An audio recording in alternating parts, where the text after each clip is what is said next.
ಜೈ ಶ್ರೀರಾಮ್. ಇವತ್ತು ವರ್ಕೌಟ್ ಎಲ್ಲ ಸೂಪರ್ ಆಗಿತ್ತು. ಮನೆಗೆ ಬರೋಕ್ಕೆ ಲೇಟ್ ಆಯಿತು.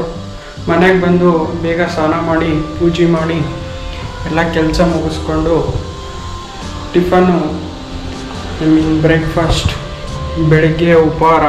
ಇವತ್ತು ಪ್ರೋಟೀನ್ ಫುಡ್ಡು ತುಂಬ ಚೆನ್ನಾಗಿದೆ.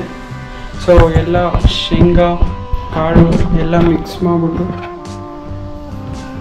ಈ ಥರ ಪ್ರೋಟೀನ್ ಫುಡ್ ಮಾಡಿದ್ದಾರೆ. ಆ್ಯಂಡ್ ಮತ್ತು ಮಧ್ಯಾಹ್ನಕ್ಕೆ ಜೋಳದ ನುಚ್ಚಿನನ್ನ, ಅದ್ರ ಜೊತೆ ಮಜ್ಜಿಗೆ ಸಾರು ಮಾಡಿದ್ದಾರೆ. ಸೂಪರ್ ಆಗಿರುತ್ತೆ ಫುಡ್ ಮಾತ್ರ.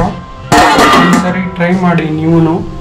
ಪ್ರೋಟೀನ್ ವರ್ಕೌಟ್ ಮಾಡಿದ್ಮೇಲೆ ಪ್ರೋಟೀನ್ ಬೇಕಲ್ವ, ತುಂಬ ಚೆನ್ನಾಗಿರುತ್ತೆ. ಶೇಂಗಾ, ಕಡಲೆಕಾಳು, ಅಲಸಂದಿ ಕಾಳು, ಕ್ಯಾರೆಟು, ಟೊಮೆಟೊ, ಈರುಳ್ಳಿ, ಸ್ವಲ್ಪ ಕೊತ್ತಂಬರಿ, ಆಮೇಲೆ ರುಚಿಗೆ ತಕ್ಕಷ್ಟು ಉಪ್ಪು ಖಾರ ಹಾಕ್ಕೊಂಡು ಮಸ್ತಾಗಿರುತ್ತೆ.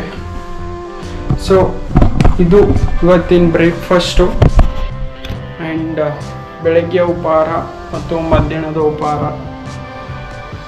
If you like the video, like, share, subscribe.